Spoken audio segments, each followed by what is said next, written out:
उधर मऊ में लगातार हो रही बारिश का कहर जारी है। कच्चे मकान गिरने से पति पत्नी मलबे में दब गए और दोनों की मौत हो गई। रानीपुर थाने के धर्मशिपुर गांव में यह हादसा हुआ है, जहां पर एक कच्चे मकान की दीवार गिर गई, मलबे में दबकर पति पत्नी की मौत हो गई। भारी बारिश के कारण हादसों की खबर आ रही है। अलग अलग जगह से मलबे में दबकर पति पत्नी की मौत हो गई।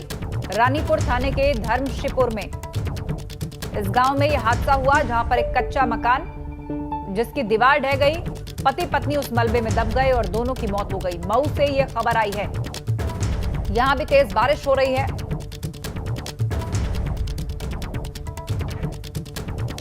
और दो सहयोगी हमारे साथ जुड़ गए हैं इस पर अपडेट के लिए। गोरखपुर से नीरज श्रीवास्तव और रायबरेली से पंकज सिंह। सबसे पहले पंकज बताइएगा, रायबरेली के ताजा हालात क्या हैं? और मौसम विभाग कह चुका है कि आने वाले 2 दिन तक ये बारिश का सिलसिला यूं ही जारी रहने वाला है, तो क्या कदम प्रशासन की तरफ से उठाए जा रहे हैं? जी आस्था, रायबरेली में बरसात का कहर देखने को मिल रहा है। मैं एक तस्वीर अभी तुरंत दिखाऊंगा आपको, जहां पर ये इलाका है जो मनिका के सामने का इलाका है, सोनिया नगर है, खिन्नी तल्ला टाइप में है। ये एक ऐसा परिवार है जहां पानी पूरा भरा है और ये पानी पूरे घर के अंदर है। लोग तखत पर और छतों पर रहकर रात भर गुजारा किए यहाँ पर, और पूरी तरह से पानी घर के अंदर है। आप देख सकते हैं गंदा पानी। मैं कैमरामैन से कहूँगा कि थोड़ा सा कैमरे को नीचे करें। एकदम गंदा पानी है, जो सीवर का पानी है, बदबूदार पानी है, जो जिस तरह से लोगों का जीना मुहाल हो चुका है। जिस तरह से यहाँ पर बारिश हुई है, उस तरह से चूंकि निकासी की कोई समुचित व्यवस्था नहीं थी, कोई अन्य व्यवस्था नगर पालिका ने नहीं किया था, इसलिए जो पहली बारिश कही जा सकती है रायबरेली के लिए, उस बारिश ने नगर पालिका की पूरी कलई खोल कर रख दी है। जो पानी है लोगों के घरों में घुस गया है। बदबूदार पानी होने की वजह से लोगों का भोजन बनाना मुश्किल हो गया है, लोगों का रहना मुश्किल हो गया है। तो कहीं ना कहीं पूरी जो व्यवस्था है वो पूरी तरह चरमरा गई है। लोगों का रहना जो है वो दूभर हो चुका है। जबकि जिलाधिकारी ने शुरुआती बरसात के शुरुआत में ही नाले नालियों की सफाई के पूरे निर्देश दिए थे, उसके बावजूद भी नगर पालिका के जो अधिकारी व कर्मचारी हैं वो कागजी पूरी हवाई वाली स्थिति बनाए रखे, कागजी कार्रवाई किया, कागजों पर ही नाले नालियों की सफाई की, जिसकी वजह से आज जलभराव की स्थिति ये है कि लगभग सभी मोहल्लों में जलभराव की स्थितियां हैं। पानी निकल नहीं रहा है, क्योंकि रात के बाद से लगभग बारिश ना के बराबर हुई है। इसलिए जो एब्जॉर्प्शन है, वो जो पानी सोखा गया है, वो पानी सोख तो काफी लिया है, लेकिन उसके बावजूद भी जिस तरह से अभी अव्यवस्थाएं हैं, जिस तरह से दुर्दशा यहाँ पर दिख रही है, वो निश्चित तौर पर पूरे प्रशासन की कलई खोलने के लिए काफी है। और बता दूं आपको कि जिस तरह से जिलाधिकारी ने भी, जब बारिश हो रही थी, बारिश का कहर इतना रायबरेली में था कि पानी तो लोगों के घरों में भर ही रहा था, लोगों के मोहल्लों में भर रहा था, लोगों को घरों से बाहर निकलना मुश्किल हो गया था।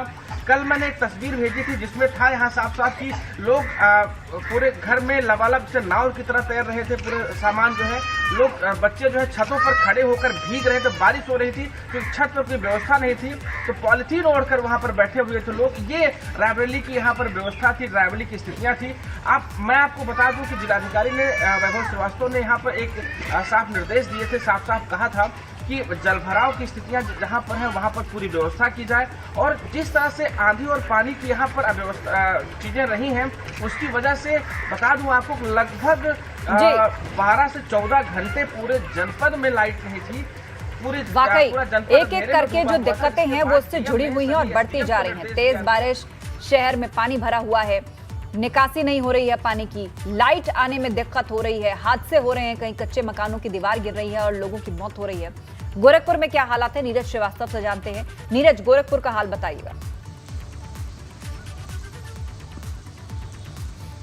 देखिए आस्था, 2 दिन का जो अलर्ट है भारी बारिश का, और आपको बता दें कि रात से ही तेज बारिश हो रही है और यही वजह है कि ज़्यादातर कॉलोनियों और मोहल्लों में पानी भर गया। और सड़क पर भी आप पीछे तस्वीरें देख सकती हैं कि लगातार बारिश हो रही है और सड़कों पर जो मुख्य सड़कें हैं वहाँ भी पानी भरा हुआ है।